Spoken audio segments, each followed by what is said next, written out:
the theme for the theme of this season 2 of the Buzz Club, is 365 Days of Love, and it really showcasing people that I love, stories that I love, ideas that I love, you know, things that are dear to my life that I love. Everything that you will see are things that I wholeheartedly stand behind and are just beautiful, and I wanted to share with you in some way, shape, or form.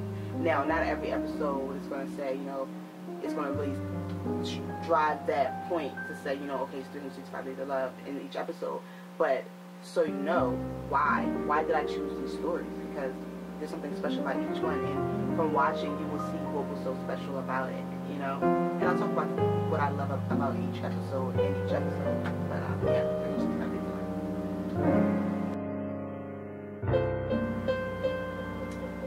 But before we get into the second season, I worked on a documentary to kind of shed light on the woman behind the show.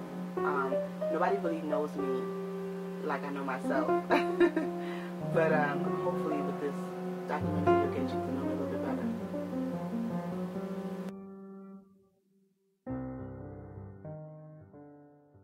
That's the one. Go ahead.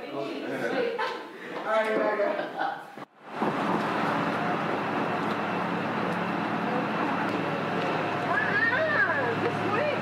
I know, right?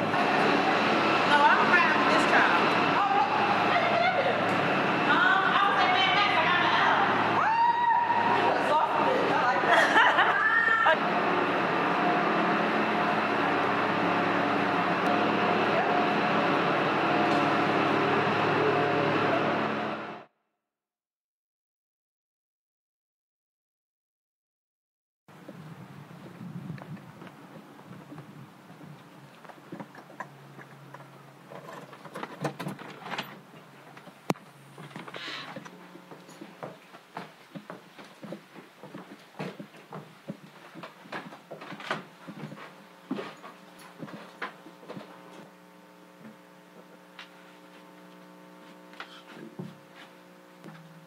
Finally got you in your home habitat.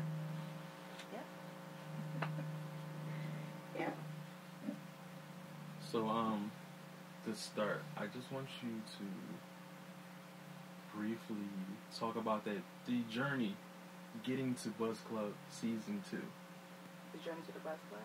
Buzz Club Season 2. Walk us through the perils of Season 1. Well, Season 1, for some reason, it became very easy. Once I stumbled upon, you know, PCam, the organization in Philly, and I became a member, I instantly, you know, it must have been something going around that year. Everyone was so energetic. Everyone was just like ready to help each other. So I stumbled upon other PCam members who were willing to, you know, work with me and edit, and they had a lot of time on their hands for a season. So I had like a main camera guy, and he did my camera work and he did my editing, and I didn't have to worry about anything, you know, in terms of that. It was just getting the guests, you know, and really scheduling the time and learning my interview style, or just really kind of structuring the show the way I kind of saw it in my head. So I, you know, and that was 2 years previous. You know, I was writing it in my journal, so I kind of knew that I wanted to have a talk show that was very diverse and had like a relationship segment and just a sit down segment, and also just with a group of people just talking. I knew how I wanted my show in my mind. Talk about your family. How have they been in terms of the support system? Have they encouraged from afar? Are they with you every step of the way? What role have they played from that perspective? Well, you know, my family, I come from an African background. So African families are much different than a lot of maybe African American families, or just American families in general. And African families definitely encourage independence. You know, they give you the tools that you need, but then you go. You know, you go and you show, and you have to show them what all the spending for school was for and all this extra stuff. So I wouldn't say that initially when I embarked on this journey, I didn't feel like I was supported like that. I didn't feel like anyone really understood what I was trying to do, because it was like I didn't really have a job. I was kind of winging it. I really didn't have a direction. But once the things started to really come together more clearly for myself, then they began to see more of what I was doing, and then I began to see more of the support which I was seeking. But through the whole time, I was being supported no matter what. Even if, my mother didn't say, hey, like, this was a good episode, doesn't mean she didn't see the episode, doesn't mean she didn't see the work that I'm putting into those things, So it definitely wasn't a type of situation where, every step of the way I had someone there holding my hand, or I had someone there saying, good job. I would say my friends were more supportive about this because, of course, when you're young, your friends are really the only ones who really believe in you when you're embarking on a crazy journey that is not like standard. Like, it's not like, oh, I'm going to grad school, or, oh, this is what, society expects me to do. So, you really can't blame your parents because the art field is so crazy and so random, and it's like, how do they know you're going to be able to really take care of yourself or what your dreams are? So, once I got my job, my stable job, and still showed them that I was serious about the media aspect, definitely, it was more support shed. My uncles, my dad, But one thing I can say is that my parents never tried to impose any type of career on me. They saw who I was and how different I was, and they've always embraced that. So I didn't feel like when I went to college I had to do a certain kind of major, or even with my style. Like my family is definitely lets me be me, and I like that, and I'm okay with that. I don't have to conform to anything, as long as I work hard. Yeah, that's what it comes down to. From my experience, let's switch over to the other side of the support system, your friends. From my experience with you and your friends, I can tell that you guys have been like a close-knit group for years. I'm guessing like it was like high school days, something like all that stuff. Now, with you being the busybody you are, how great is it when you finally get to sit down and get that well-needed girl time like we had the other day with the brunch?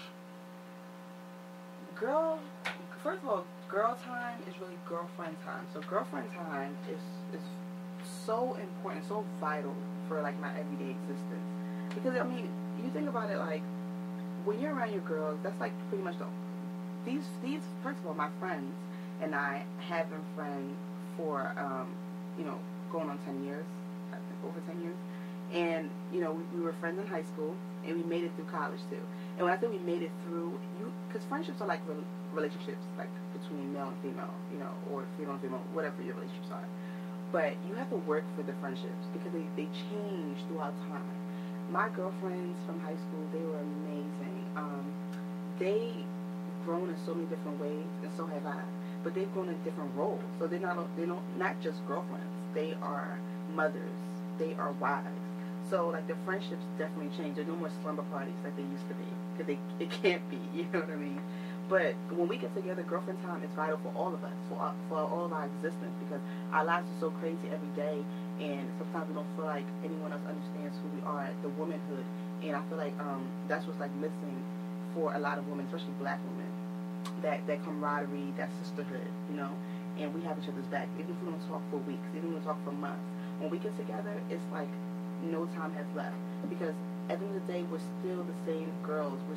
We still know how to make each other laugh, and we still can be there to hold each other when we're crying, and we can be very vulnerable with each other because we're not afraid of that vulnerability, that sometimes men can be afraid of.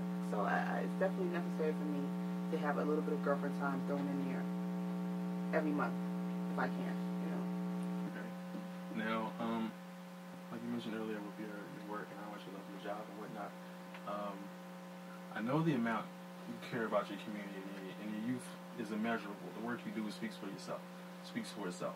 What is it, though, that makes you want to go above and beyond for the children in the community center? Because I watched how you put together the Valentine's Day event, and you took time out of your day to do school tours. Like, there's not a lot of people that are willing to take time out of their day to really give back to the youth. What is it is something that was in me that I saw that I needed.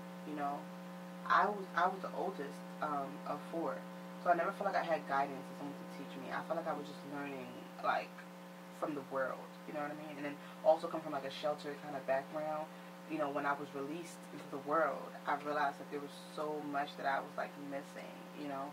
And sometimes I feel like, what if I had a mentor? What if I had a big sister? What if I had a big brother? You know. And I realized that today's youth, they are a higher disadvantage because, first of all, they have everything at their fingertips. They have the internet. They have like social media. So everything is accelerated. Everything is so fast, you know.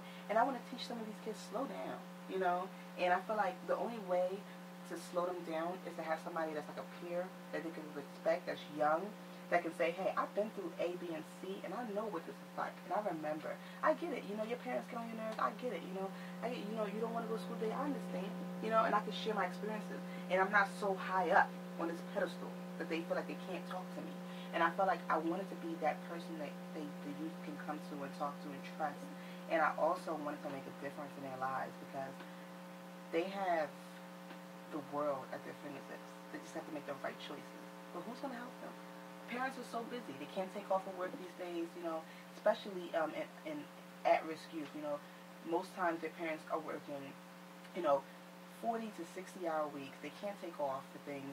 Who's paying attention to them? Who cares about the little drawings they make? Or who's going to say, I'm going to take them on a tour so they can get, you know, acclimated with college, you know? Some of them never even thought about college. I mean, college is an option. But I'm going to show you that it is an option, you know? I just want to inspire them. I want them to be able to do things that I'm doing. Because I was them. I was just a couple of years ago. That was me. So, why not?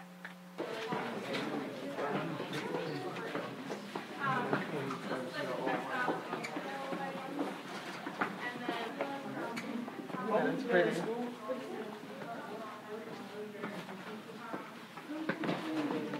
I always loved fashion, but and then So I got to make jewelry that way.